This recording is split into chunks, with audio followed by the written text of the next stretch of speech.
Have you ever found yourself wondering why things don't happen at the time you plan or desire?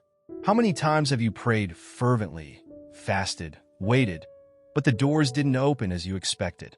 If you've gone through this, then you know how frustrating it can be to wait, not knowing when or if the answer will come. But what if I told you that God's timing is perfect, even when it seems like nothing is happening? The theme of this video is something that deeply impacts the life of any Christian seeking to live according to God's will. God's timing is not yours. When we think about time, we are shaped by our culture and the society we live in, which values speed and efficiency. Today, more than ever, we are impatient. We want everything instantly, quick answers, immediate solutions, instant achievements. We live in a world that values speed, where the internet, social media, and technology all seem to be at our fingertips with the press of a button. But does this speed apply to our relationship with God? Can we impose our pace on God's promises? The answer is no. God's timing follows a divine logic, far beyond what we can comprehend. To understand this, we must remember that God is not bound by time as we are. In the Bible, 2 Peter 3 verse 8 says, "But beloved, do not forget this one thing, that with the Lord 1 day is as 1,000 years, and 1,000 years as 1 day." This shows us that God's time is completely different from ours. He is not limited by the 24 hours of the day or the 365 days of the year. He sees the big picture, while we only see a small part. Sometimes what seems like a delay to us is actually a necessary part of the divine plan.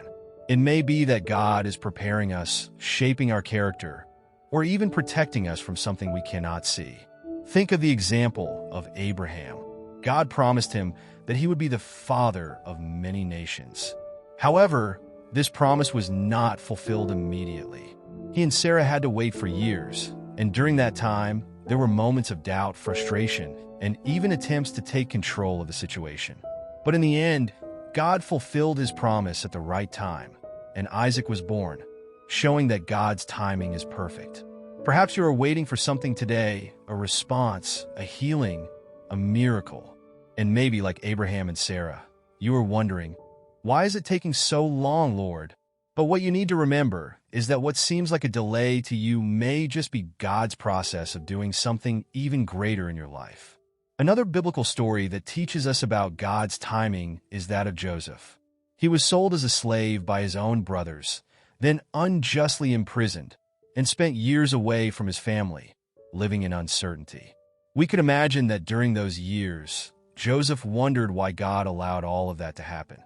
But in the end, God used that time of adversity to prepare Joseph for a leadership role in Egypt, where he would save his family and many others from famine. Had Joseph given up, had he not trusted in God's plan and timing, he would never have seen the fulfillment of the promise. Similarly, what seems like a time of difficulty and delay in your life may be the period when God is preparing you for something greater. Many times, we want immediate answers from God. When we pray, we expect him to act quickly, as if he were some sort of genie in a bottle, ready to fulfill our wishes the moment we ask. But God doesn't work that way. He is not subject to our human expectations. He sees beyond what we can see and knows what is best for us. Maybe the answer you want now isn't what you truly need, or perhaps you're not ready to receive it yet. Sometimes, God makes us wait so that we can grow and mature, both spiritually and emotionally. Waiting, though difficult, is an essential part of the process. During this time, we are called to trust God to strengthen our faith and to continue in prayer. James 1 verses 3 to 4 reminds us that the testing of your faith produces perseverance. Let perseverance finish its work so that you may be mature and complete, not lacking anything. God uses waiting times to perfect us, to mold us into the image of Christ. It's not easy, but it's necessary. While we wait, we should not remain idle. Waiting is not inactivity, but an active period of preparation. We should continue praying, seeking God, and doing our part. If you're waiting for a job opportunity, keep preparing professionally. If you're waiting for a miracle in your health, continue taking care of your body. If you're waiting for family restoration, Continue planting seeds of love and forgiveness. God works in partnership with us, and while He works in His perfect timing, we must also do our part.